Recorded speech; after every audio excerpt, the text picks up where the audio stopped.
Hello, and welcome to today's Ask the Experts session focused on university policing, policy, and getting it right, with a particular focus on the Johns Hopkins Police Department, or JHPD. I am Shane Buchwald-Nichols, Director of Communications for Johns Hopkins Public Safety, and I'm looking forward to today's conversations with our experts, Dr. Robin Engel and Dr. Branville Bard. After a comprehensive policy development process that included extensive benchmarking against best practices, our peers, other progressive police departments, and consultation with external experts, the first batch of JHPD policies was published last month for a 60-day public comment period. The remaining of the policies are coming out next month. It's been incredibly exciting to see thoughtful questions and feedback come in from the community. And in particular, many wanted to understand how to move from policy and theory to implementation that is effective to keeping our communities safe while maintaining a police department that is transparent and accountable.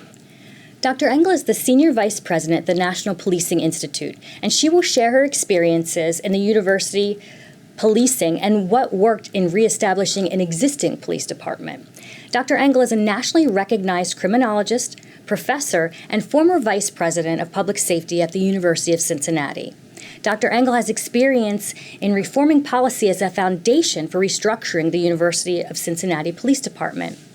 She has her finger on the pulse of lessons learned nationwide in progressive policing reform. And Dr. Bard, chief of the Johns Hopkins Police Department, will discuss pioneering a police department from the ground up and also discuss feedback we've received on the first batch of Johns Hopkins policies for the Johns Hopkins Police Department. Dr. Bard has served as the Vice President of Public Safety since 2021. Prior to working at Johns Hopkins, Dr. Bard was the Police Commissioner for the Cambridge Police Department. He has spent his 30-year career in law enforcement working to reform policing culture and policies, and championing public safety strategies that safeguard the civil rights of individuals and are based on building community trust. So we'll start with Dr. Engel, who I've already mentioned that you have vast experience in university policing, particularly at the University of Cincinnati. How have those experiences helped you advise in the formation of the JHPD policies? Well, first, thank you, Shane, for having me. I'm so thrilled to be here. And I am originally from the University of Cincinnati, and I was so glad, Dr. Bard, that I received a warm welcome, even though I'm a Bengals fan. But here in the city of the Ravens, they're performing so well. So first, thank you so much for having me. It's interesting. I never really thought of myself as an expert in university policing. So my PhD is in criminal justice, and I've studied policing my entire career. We won't talk about how long that's been. But most of my work was actually with municipal police departments, and I focused very heavily on things like understanding traffic stops, use of force, reducing violence in our most vulnerable communities. That's the type of work that I was always involved in. It was in 2015 when we had an officer-involved shooting at the University of Cincinnati with a campus law enforcement officer that changed things for me, because I wanted to be able to better understand and bring our expertise to campus policing as well. And so as part of that, I had an opportunity to actually oversee all of the work that was being done at the University of Cincinnati, the police department, and the larger Department of Public Safety. And so that's the opportunity that I now bring to other universities across the country. The other thing I'll mention to you is that I'm trained as a researcher. Right? That's where my heart is. That's the love that I have. And I like to bring that evidence into practice, into the real world. Many researchers, they never really have that experience of what this means in the field and how you can actually impact real lives. Here at Johns Hopkins, that happens every day with the amazing research that you're doing that's leading the world in so many fields. And public safety should be no exception to that. So that's why I'm so thrilled to be a part of this larger team of consultants that's helping as you develop this Department of Public Safety. And that's what I hope that our expertise can bring to the field. Working with Dr. Bard has just been such a pleasure, and I know that he shares that same passion. Dr. Bard, rarely does one get the opportunity to start a police department from the ground up. How did you approach this for JHPD? So thank you, Shane, and Dr. Engel. It's a great pleasure to be here with you. I've read your research extensively. In fact, I've quoted you in my dissertation several times, so it's a pleasure and an honor to be able to work through this process with you. So, Shane, that's a great question, and for us, we saw it as an opportunity to create a new culture in policing. So for me and for us, it was important that we do it right and not fast. I think that that's evidenced by the universities committing to it, pause the development of the JHPD for 2 years. During that time, we researched and implemented alternative practices like the Behavioral Health Crisis Support Team. It allowed for sweeping police reform legislation to take hold. We've been out of the pause for more than a year, and yet we're still going through the methodical, thoughtful process of developing the JHPD. We're here today to talk about policies, and I believe that the extensive benchmarking that we've done and the 10-step review and implementation policy process that we landed on is really emblematic of the fact that we want to do it right and not quickly. So you are building this department and these policies in the shadow of cooperation with the Baltimore Police Department. That department is under a federal consent decree. Why would these results be any different from what we've already seen in Baltimore? So I'll start by saying that I think that what you'll see moving forward in Baltimore policing will be vastly different than what you've seen in the past of Baltimore policing because of the consent decree. And while sharing jurisdiction and some technologies require us to speak in one voice as it pertains to some policies, in creating a new department, we were free to look at national best practices from across the nation, a wide swath of what's going on, what's at the pulse of policing. So we looked at what peer agencies were doing. We looked at what the most progressive police departments in the country were doing. We looked at academic thought, the best and the brightest, from whether it was the Justice Collaboratory at Yale, the ACLU's best practices, think tanks like the Police Executive Research Forum. So we looked at what everybody did, and then we took what we thought was the best of those and implemented it into our practices. I think that few departments can boast being formed in that environment. So I think that's why you can expect to see differences in the culture for the JHPD. The announcement of the creation of the JHPD saw the expression of a wide spectrum of views on policing in the 21st century. How will these policies and the implementation process address the complexity of the community's needs, fears, and desires that have been expressed? So here's the thing. I've been in policing for a long time, and I've learned that the only way to earn a community's trust is by continually showing them that you're worthy of their trust. I've had the misfortune several times in my career of inheriting commands where there were poor police-community relationships. During those times, I was able to increase police engagement, create an atmosphere that would not tolerate the slightest mistreatment of the public, and then we were able to see marked improvements in trust and camaraderie with the community.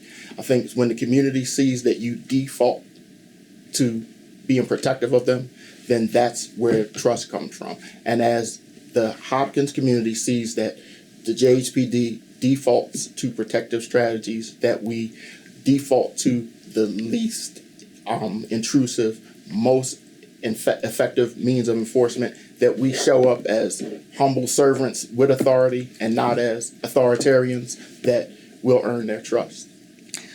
I completely agree with you, Dr. Bard, and I think if the circumstances out of the 2020 and George Floyd's death and the national protests and the literally awakening, or reawakening, if you will, of our community to the needs in our communities, but also that relationship with the police, it has provided us with great insight and opportunity.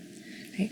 Years, decades of work are now culminating in what do we really need moving forward? How can we work best with our communities to make sure that they're safe but treated fairly in the process, right? And this is the strength of what's happening right now across the country.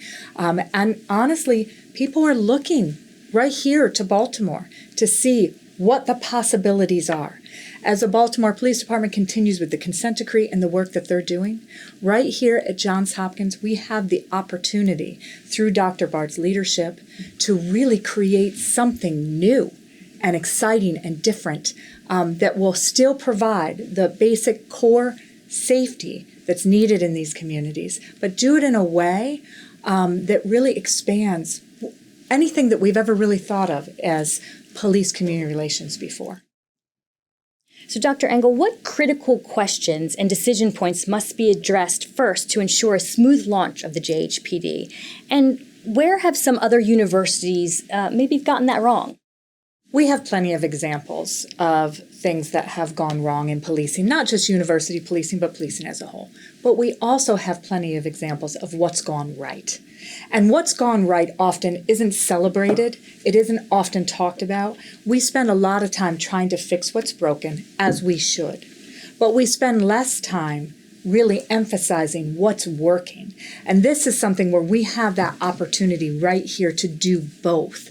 And you don't often have that, right? Because you are inheriting a police department that has a culture and a community that already has that culture and that relationship that's pre-existing with that police department. And so you're trying to mend and to fix. But instead here we have the opportunity to build from scratch. And so to get that right, how do you do that? What do you have to think about?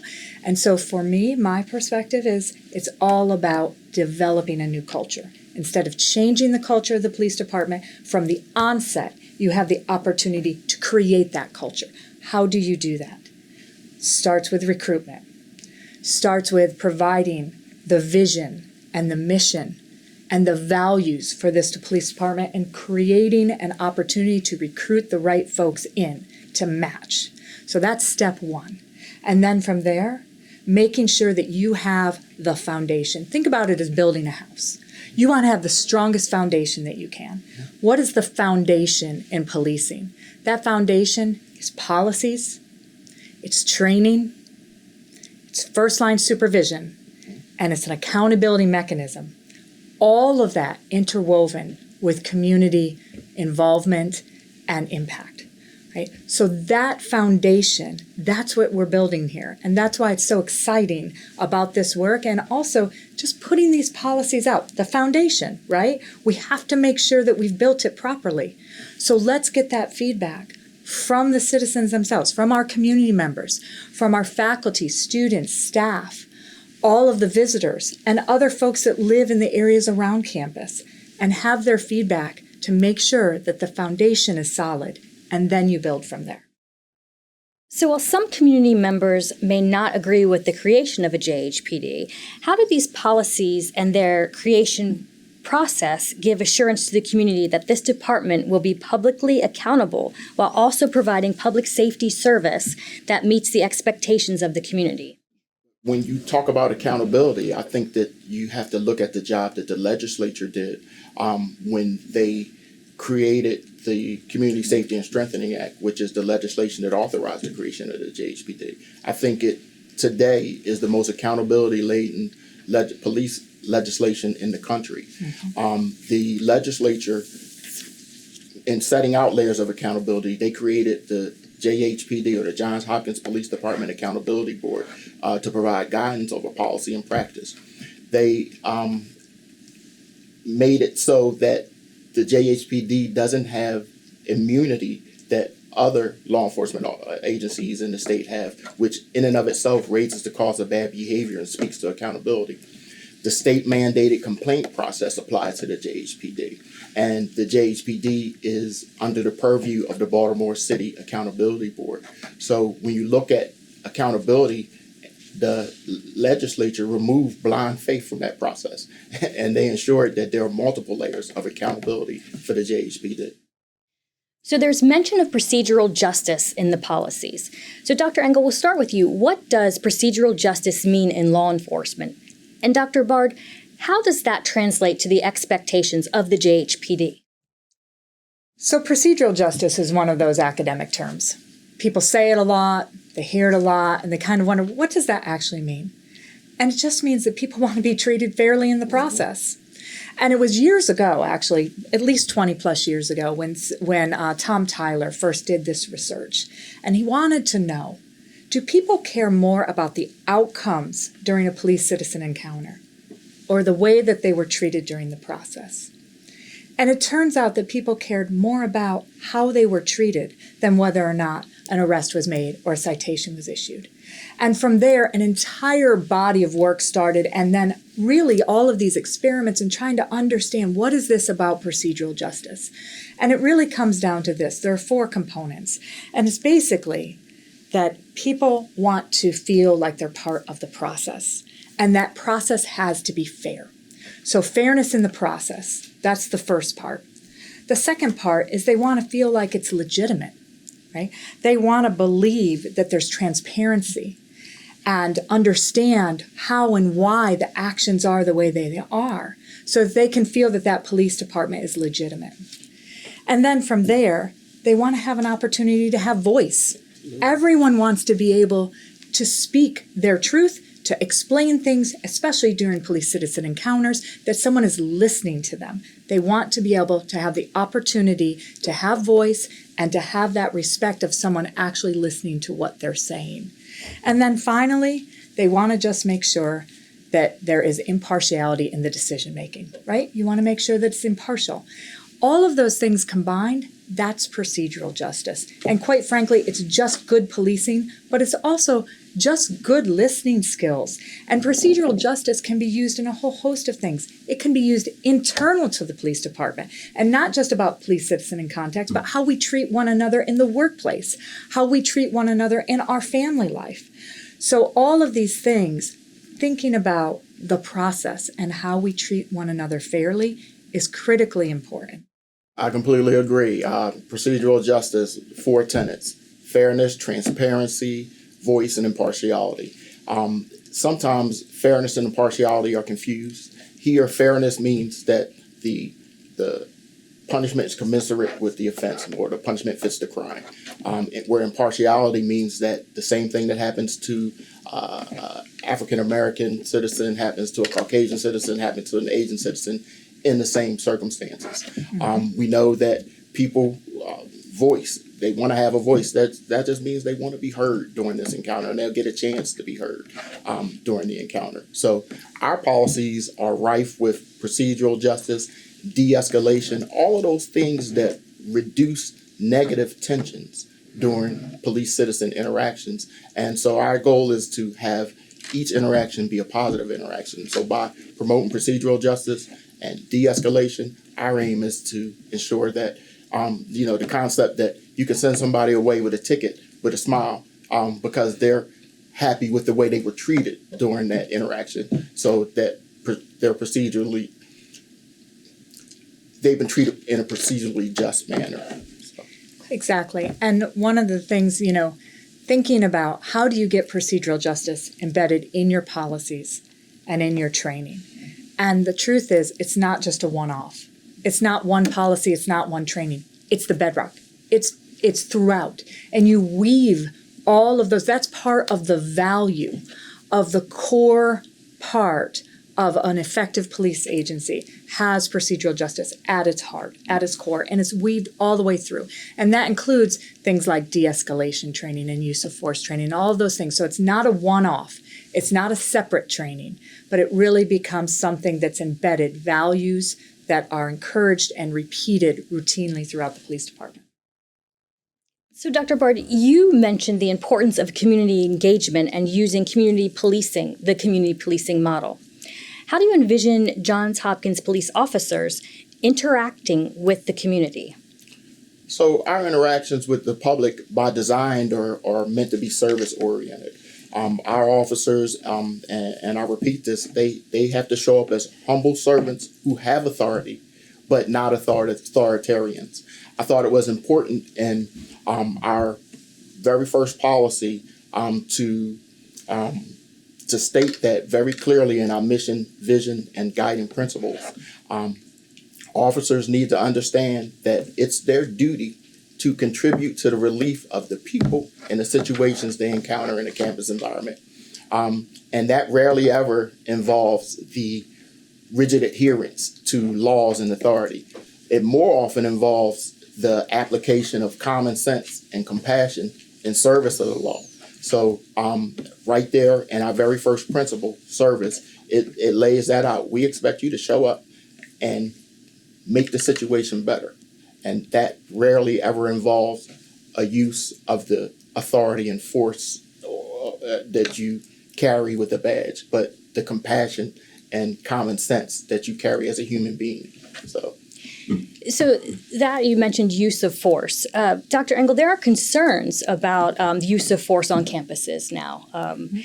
Can you speak to some of the lessons learned nationwide about how to ensure officers only use necessary force? Sure, absolutely. And in fact, the University of Cincinnati, I had mentioned before, we had a critical incident and someone was shot and killed by a campus police officer. And looking at that particular incident, we found that there was a lack of updates of policies, of effective training, of supervisory oversight. There are a host of things that the university could have done differently, but didn't know or understand to do. We've learned a really valuable and difficult lesson, but now we can move forward with that information and make sure that the use of force policies, training, oversight, supervision, accountability, all of those things associated with that are exactly where they need to be. So let me give you an example with de-escalation training specifically. So when I took over the police department at the University of Cincinnati, I wanted to train our officers in de-escalation training. This was back in 2016. So I'm a researcher. So I looked across the country to see what does the research show? What is the very best training? Because I thought our community and our officers, our men and women that are out there every day, they deserve the very best training. So I want to know what works. I found no evidence, no studies that had demonstrated that de-escalation training was effective. So we created that evidence.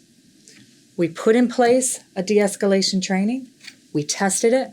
We tested it again with other agencies across the country. We continue to test what that looks like to make sure that we are providing the very best and most robust training to our officers. And you know where we got that training? The ICAT training, Integrating Communication, Assessment, and Tactics, right, which was put out by the Police Executive Research Forum. That training, I'm looking to Dr. Bard because he knows he had that training at Cambridge.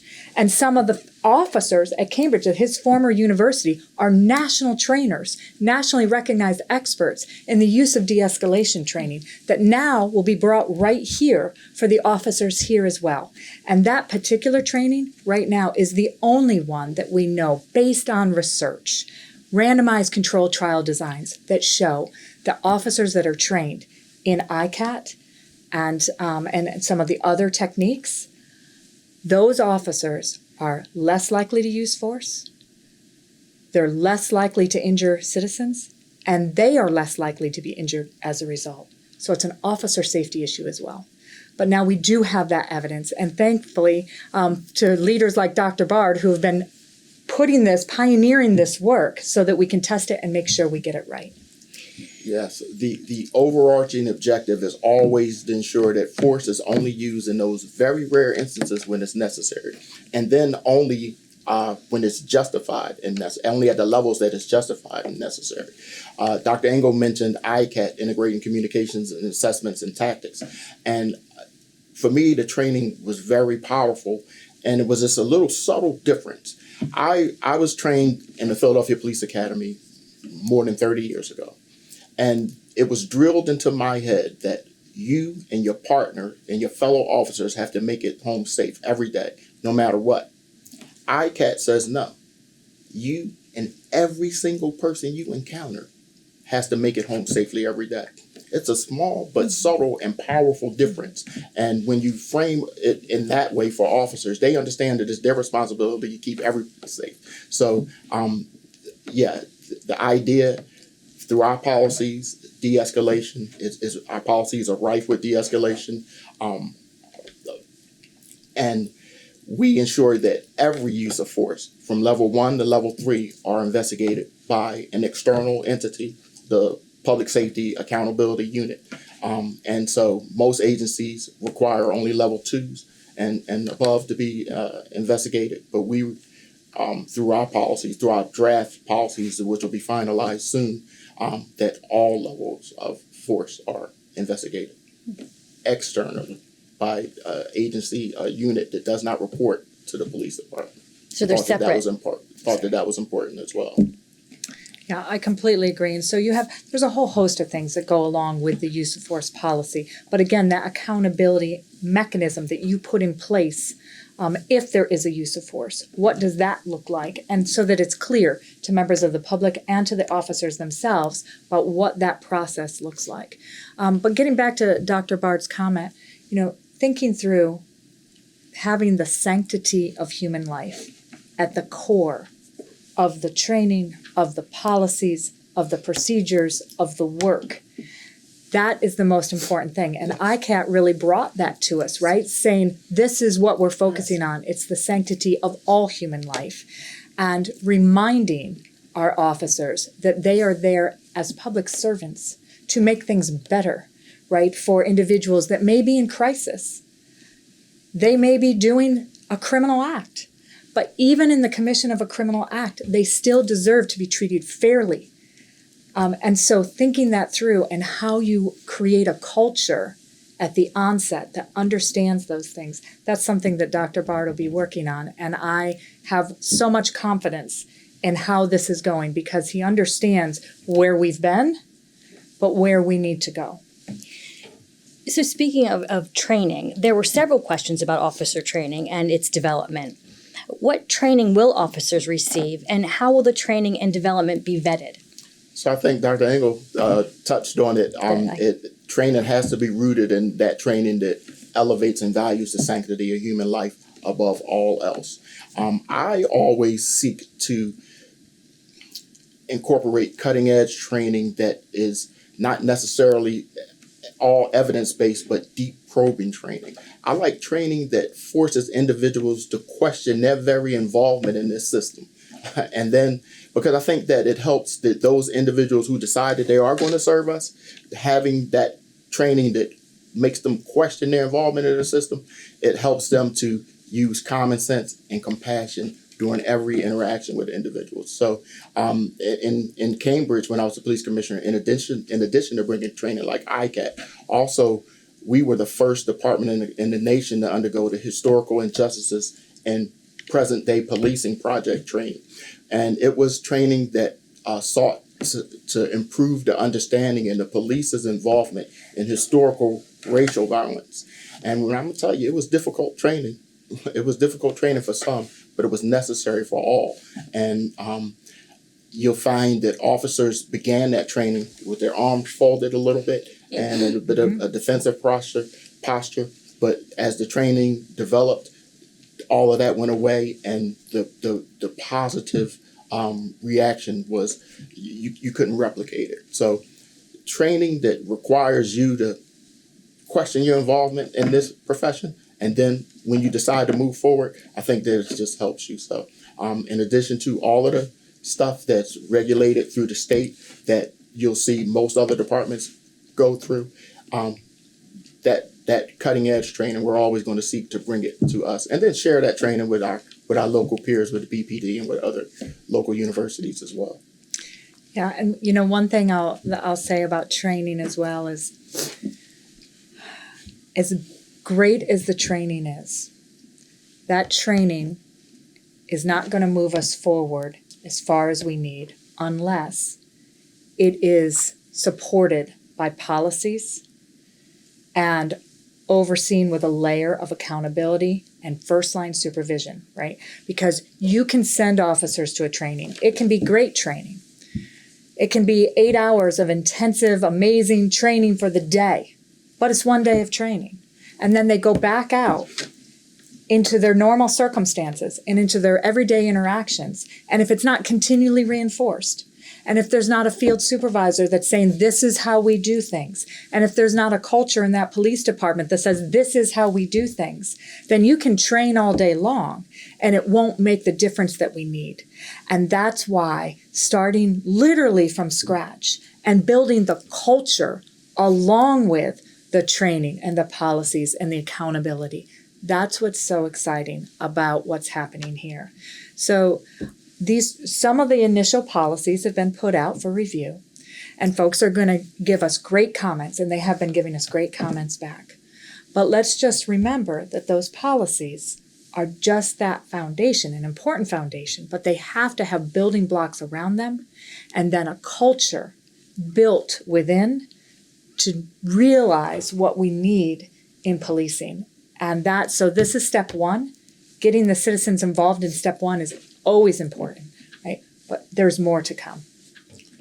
As Dr. Engel, as you were giving your last answer prior to this one, that same thought jumped into my head while you were talking. And it starts with policy. I believe it starts with policy, but it relies heavily on culture. Just like leadership has to create an environment that won't tolerate the slightest mistreatment or abuse of citizens. You also have to create that culture that won't tolerate the slightest deviation from policy and from training. And when you do both of those things, it's utterly important and necessary for you to form the foundation for the community to be able to trust you. You got to be good at what you're supposed to do before you can completely ask the community for its trust. And that's, in addition to crime suppression and holding folks accountable for committing crime, it's about not mistreating the public and adhering to your own policies. If you don't do those things well, then you can't, with a straight face, ask the community to trust you. That's right. And honestly, you can't look at another officer with a straight face and ask that officer to trust you unless you're willing as an officer to report behavior that doesn't meet policy and practice of that agency. Right? So one of the new trainings that they'll also have is ABLE training. Active bystandership for law enforcement, I think is what it's called, ABLE. The ABLE training actually originated with what was called EPIC training. EPIC was ethical policing is courageous, right? And that EPIC training was out of New Orleans Police Department when they were under consent decree. And so they developed this, and then this has turned into ABLE training that's now been used around the country. And we're in the process of testing it right now to see what that impact is. But the important part of ABLE training is it not just tells officers you need to report officers and you need to step in, but it teaches them how. How do you intervene in a situation where perhaps that officer is not treating someone with respect or dignity or is using force inappropriately? How do you intervene? What does that look like? Giving officers the actual tools and skills to be able to do that. And so those are the types of things that we're moving forward and really working on and demonstrating where the impact is. I'll compare that to something like implicit bias training, where, there were calls for implicit bias training across the country. Well, we've tested it, and it doesn't seem to have an impact on officers. Does that mean that 8-hour training is ineffective? Not necessarily. What it means is that 8-hour training wasn't enough to penetrate a culture that was already there. And so it's maybe step one, but it can't be a one and done. It can't be a check the box, right? It needs to be continually worked. And that's the strength of the approach here, is to have all of these things that intertwine, work together, and continue to move forward. Yes, together they create a culture that raises the cost of bad behavior. I used to say prior to training like ABLE and EPIC, I used to say that police officers, we're some of the bravest cowards you're ever going to come across. We'll get into a gunfight, run into a burning building, but are hesitant to report on a fellow officer who's taken inappropriate actions or used a little bit too much force or stop them in a moment. Now our policies require the duty to intervene and require you to stop them in a moment. And if not, then the cost for not doing so is too high to bear. So it's all about creating a culture that won't tolerate it. And the trainings don't stop just in the academy, right? Oh, no, that's where the indoctrination begins in the academy. But it's an ongoing process. Like Dr. Engel said, sometimes, an 8-hour day is just an 8-hour day. And, the culture that you return to is going to, eat any policy and training up. So that culture, and that's why I said we looked at this as an opportunity to start a new culture in policing, one that we're not taking lightly. So we're about doing it methodical and slow. That means the same thing. But the idea is to look at what's going on across the nation, across the world, and take the best of what's going on across and put it into all of these policies right now. So I'm confident in the draft policies that we produce. I'm confident in the ones that will be put out to the public, but also humble enough to understand that the community shouldn't just have a right to tell you how best to serve it. Our process guarantees them a right to be included in this process. So every policy that we put out from the beginning, the community will have 60 days to comment on, and then we'll take that feedback and incorporate it in the policies, or at least tell everybody what happened to the feedback if it wasn't incorporated in the policy. And can I tell you how unusual that is? So I look across the country to see and understand how this is happening with policymaking. And so in progressive agencies, if they're going to change a high-profile policy, like a use of force policy, they may make those changes and bring it to public comment, get some feedback, make adjustments. That's considered best practice right now. But I don't know of any, maybe you can help me out here, Dr. Bard, but I don't know of any police department in the country right now that's putting every single policy they have out for public comment, right? And as those policies are being developed and having the citizens be able to comment in process as that's going forward. Now, of course, a lot of that is because those pre-existing policies, they've been there for in some cases decades, and unfortunately haven't been looked at in that long, right? But again, we're turning the corner here. We have such a new opportunity so that we can show all those other agencies what happens when you do that, and how successful can you be when we have this, what we're defining as a new best practice. And Dr. Engel, I suspect if there was another agency that does it, you would know about it. and we weren't able to find any either. That's why this is a unique situation we find ourselves in, to be able to build the culture from day one and have the public have the unique opportunity to influence every single policy that impacts them. Mm-hmm. So we hope that you take advantage of it and give us the feedback and give us your input. Dr. Engel and Dr. Bard, thank you both for your time and thoughtful conversation on moving the JHPD to a forward-thinking and community-oriented police department. Well, it's been such a pleasure to be here today, and I truly believe there's so much opportunity here in the city of Baltimore and right here at Johns Hopkins University. I'm really grateful for the opportunity to be a part of something that's really special.